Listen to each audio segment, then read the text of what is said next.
ਕੰਮ ਕੁੰਮ ਦੀ ਨਹੀਂ ਗੱਲ, ਕੰਮ ਤਾਂ ਮੈਂ ਸਾਰੇ ਹੀ ਕਰ ਲੈਂਦੀ ਹੈਗੀ। ਇੱਕ ਮੇਰੀ ਕਾਦਰ ਨਹੀਂ ਬਸ ਕਰਦਾ ਹੈਗਾ। ਜੇ ਕਾਦਰ ਹੋਵੇ ਨਾ 100 ਹੌਸਲਾ ਹੁੰਦਾ ਗਾ। ਜੇ ਮੇਰਾ ਬਾਪੂ ਜਿਉਂਦਾ ਹੁੰਦਾ ਤਾਂ ਮੈਨੂੰ ਪੜ੍ਹਾਉਂਦਾ ਲਿਖਾਉਂਦਾ ਹੈ, ਕਿਸੇ ਚੱਜ ਦੇ ਉਸ 'ਚ ਕਰਦਾ ਮੇਰਾ। ਚੱਲ ਕੋਈ ਨਾ, ਮੇਰੀ ਮੰਮੀ ਬਥੇਰੀ ਵਧੀਆ ਹੈਗੀ ਵਿਚਾਰੀ, ਮੈਨੂੰ ਕੋਈ ਮੋਹ ਨਹੀਂ ਮੇਰੀ ਕੋਈ ਚੀਜ਼ ਫਟਕਾਰਦੇ ਹੈਗੇ। ਬਾਪੂ ਬਥੇਰਾ ਵਿਚਾਰਾ ਮੇਰਾ ਕਰਦਾ ਗਾ। ਚੱਲ ਕੋਈ ਗੱਲ ਨਹੀਂ, ਆਪੇ ਠੀਕ ਹੋ ਜਾਊਗਾ, ਕਦੇ ਤਾਂ ਸੁਧਰੂਗਾ ਹੀ।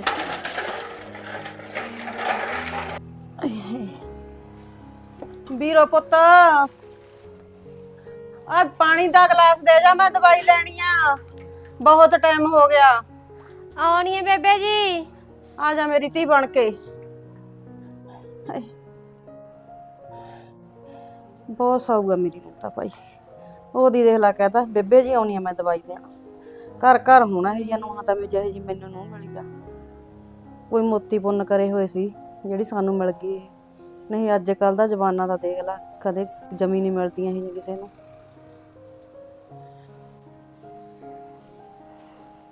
ਬੇਬੇ ਆ ਲੈ ਹਾਂ ਪੁੱਤ, ਪਾਣੀ ਲੈ, ਦਵਾਈ ਲੈ ਲਾ ਤੂੰ।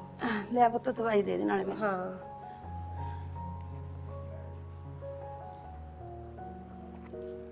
ਕਿਵੇਂ ਤੈਨੂੰ ਫਰਕ ਲੱਗਦਾ ਹੁਣ? ਹਾਂ ਪੁੱਤ ਹੁਣ ਤਾਂ ਫਰਕ ਹੈ। ਅੱਛਾ ਹਾਂ ਪੁੱਤ ਭਾਂਡੇ ਮਾਂਜ ਲਏ ਤੇ? ਹਾਂ ਬੇਬੇ ਮੈਂ ਭਾਂਡੇ ਮਾਂਜ ਲਈ। ਮੈਂ ਕਿਹਾ ਚੱਲ ਬੇਬੇ ਨੂੰ ਪਾਣੀ ਦੇ ਕੇ ਆਵਾਂ, ਦਵਾਈ ਲੈ ਲੂਗੀ। ਚੱਲ ਬਹੁਤ ਟਾਈਮ ਹੋ ਗਿਆ ਸੀ ਪੁੱਤ ਦਵਾਈ ਨੂੰ, ਤਾਂ ਹੀ ਮੈਂ ਤੈਨੂੰ ਹਾਕ ਮਾਰੀ ਸੀ, ਤਾਂ ਮੈਨੂੰ ਪਤਾ ਜੀ ਭਾਂਡੇ ਮਾਂਜਦੀ ਆ। ਕੋਈ ਨਾ ਪੁੱਤ ਤੂੰ ਆਰਾਮ ਕਰ ਲੈਂਦੀ, ਬਿੰਦ ਝੱਟ ਆਪਾਂ ਰਲ ਮਿਲ ਕੇ ਕੰਮ ਕਰ ਲਾਂਗੇ। ਕੋਈ ਨਾ ਬੇਬੇ, ਤੈਨੂੰ ਡਾਕਟਰ ਨੇ ਆਰਾਮ ਦੱਸਿਆ, ਠੀਕ ਆ? ਤੂੰ ਦਵਾਈ ਲੈ ਲਈ, ਹੁਣ ਤੂੰ ਆਪਦਾ ਪੈ ਜਾ, ਮੈਂ ਆਪੇ ਕੰਮ ਕਰ ਲੂੰਗੀ। ਕਿੰਨੇ ਕ ਕੰਮ ਨੇ ਮੈਂ ਹੁਣ ਕਰ ਦਨੀ ਹੈਗੀ ਚੱਲ ਤਾਂ, ਕੋਈ ਠੀਕ ਨਾ ਆ? ਪੁੱਤ ਰਲ ਮਿਲ ਕੇ ਕੰਮ ਹੋ ਜਾਂਦਾ, ਤੈਨੂੰ ਵੀ ਔਖਾ ਕਰ ਕੋਈ ਗੱਲ ਨਹੀਂ ਬੇਬੇ, ਤੂੰ ਆਰਾਮ ਕਰ ਲੈ, ਠੀਕ ਆ? ਠੀਕ ਆ ਪੁੱਤ। ਹਾਂ ਕੋਈ ਨਾ ਪੁੱਤ, ਉਹ ਵੀਰੋ ਖੜ ਜਾ ਪੁੱਤ। ਹਾਂ ਨਾ ਪਰਚੀ ਲੈ ਜਾ, ਦਵਾਈ ਮੁੱਕੀ ਪਈ ਆ ਮੇਰੀ, ਦਵਾਈ ਜੱਗੀ ਆਊਗਾ ਨਾ, ਦਵਾਈ ਮੰਗਾ ਦੀ ਮੇਰੀ ਪੁੱਤ ਬਣ ਕੇ, ਅੱਜ ਦੀ હતી ਦਵਾਈ ਮੇਰੀ। ਅੱਛਾ ਚੱਲ ਕੋਈ ਨਾ, ਇਹ ਆ ਜਾਂਦੇ ਨੇ ਫਿਰ ਮੈਂ ਇਹਨਾਂ ਨੂੰ ਕਹਿਣੀ ਹੈਗੀ, ਚੰਗਾ? ਹਾਂ ਠੀਕ ਆ ਪੁੱਤ। ਹਾਂ ਠੀਕ ਹੈ ਬੇਬੇ। ਠੀਕ ਆ। ਏ ਹਾਏ ਬਾਲੀ ਸਾਊ ਆ ਵਿਚਾਰੀ, ਜਮੀ ਜਵਾਬ ਨਹੀਂ ਦਿੰਦੀ ਕਿਸੇ ਗੱਲ ਨੂੰ, ਜੀ ਜੀ ਕਰਕੇ ਹਰੇਕ ਕੰਮ ਕਰਦੀ ਆ। ਮਾਲਕ ਸੱਚਾ ਪਾਤਸ਼ਾਹ ਤੇਰੀ ਮਿਹਰ ਆ। ਚੱਲ ਬੇਬੇ ਨੂੰ ਵੀ ਦਵਾਈ ਦੇਤੀ। ਹੁਣ ਆਹ ਪਰਚੀ ਨਾ ਮੈਂ ਉਰੇ ਰੱਖ ਦਨੀ ਆਂਗੀ, ਜਦੋਂ ਇਹ ਆਉਣਗੇ ਨਾ ਤਾਂ ਫਿਰ ਮੈਂ ਦਵਾਈ ਮੰਗਾ ਦੂੰਗੀ। ਚੱਲ ਹੁਣ ਮੈਂ ਥੋੜਾ ਬਹੁਤਾ ਹੁਣ ਬਾਹਰੇ ਵੀ ਦੇਖਾਂ, ਜਾ ਕੇ ਕੰਮ ਕਰਾਂ। ਉਹ ਜਵਾਕੜੀ ਵਿਚਾਰੀ ਬਾਹਰੇ ਕੰਮ ਕਰਦੀ ਆ, ਮੈਂ ਆਖਿਆ ਚੱਲ ਹੱਥ ਬਟਾ ਦਾਂ ਉਹਦਾ, ਸਵੇਰ ਤੋਂ ਉੱਠ ਖੜਦੀ ਆ 3:30 ਵਜੇ ਤੋਂ, ਕੰਮ ਹੀ ਕੰਮ। ਚੱਲ ਜਿੰਨਾ ਕੁ ਮੇਰਾ ਫਰਜ਼ ਆ ਮੈਂ ਕੰਮ ਨੂੰ ਘੇਰਦਾ। ਚੱਲ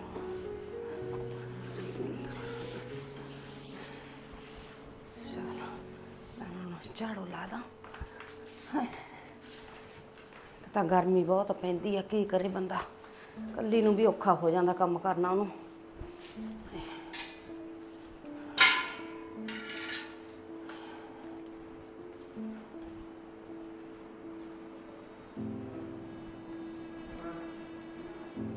ਝਾੜੂ ਮੈਂ ਲਾਤਾ, ਕੰਮ ਨਿਬੜ ਜੂ ਇੰਨੇ ਜੀ।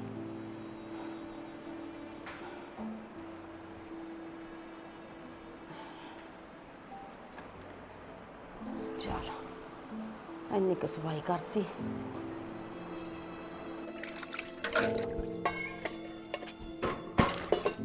ਗੇਟ ਖੋਲੋ ਪੁੱਤ।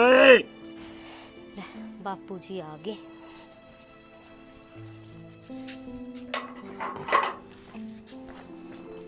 ਆ ਗਏ ਬਾਪੂ ਜੀ? ਆ ਗਿਆ ਪੁੱਤ।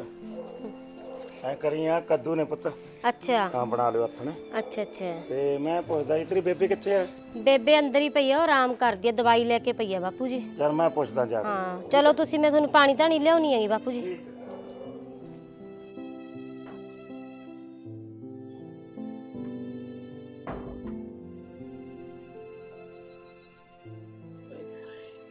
ਉਹ ਕੀ ਗੱਲ ਸਾਰਾ ਦਿਨ ਮੰਜੀ ਤੋੜੀ ਜਾਂਦੀ ਆ? ਬਿਮਾਰ ਆ, ਕੀ ਹੋ ਗਿਆ? ਪਤਾ ਨਹੀਂ ਕੀ ਹੋ ਗਿਆ, ਸਵੇਰ ਦਾ ਸਰੀਰ ਜਮੀ ਸੈੱਟ ਨਹੀਂ ਹੈਗਾ ਮੇਰੇ, ਮੇਰਾ ਸਰੀਰ ਕੰਮੀ ਜਾਂਦਾ ਥਰ ਥਰ ਸਵੇਰ ਦਾ।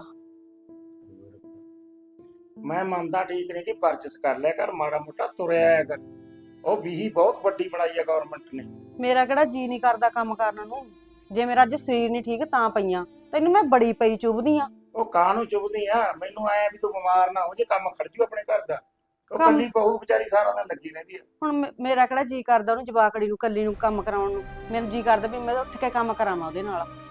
ਤੁਸੀਂ ਵੀ ਚੜੇ ਚੜਾਏ ਆਉਨੇ ਹੋ ਬਾਹਰ। ਚੜੇ ਚੜਾਏ ਨਹੀਂ ਆਉਂਦੇ, ਜਦੋਂ ਵੀ ਆਉਣਾ ਤੂੰ ਕੋਈ ਪਈ ਦੀ ਪਈ। ਜੇ ਕੋਈ ਤਕਲੀਫ ਹੈ ਮੈਨੂੰ ਦੱਸ, ਮੈਂ ਟੈਸਟ ਕਰਾ ਕੇ ਦਵਾਈ ਦਵਾ ਲੈਣਾ।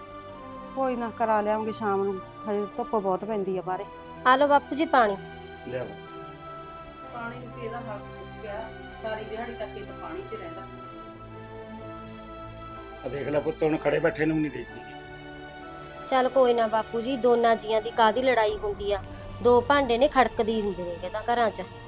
ਆ ਦੇਖ ਲੈ ਕਿੰਨੀਆਂ ਸਿਆਣੀਆਂ ਗੱਲਾਂ ਕਰਦੀ ਆ। ਵੀਰੋ ਤਾਂ ਬਹੁਤ ਸਿਆਣੀ ਆ ਆਪਣੀ ਵਿਚਾਰੀ, ਜੱਗੀ ਨਹੀਂ ਕਿਸੇ ਕੰਮ ਦਾ ਹੈਗਾ, ਉਹਨੂੰ ਕੁੱਟਦਾ ਮਾਰਦਾ ਰਹਿੰਦਾ, ਉਹਨੂੰ ਪਸੰਦ ਨਹੀਂ ਕਰਦਾ ਵੀਰੋ ਨੂੰ।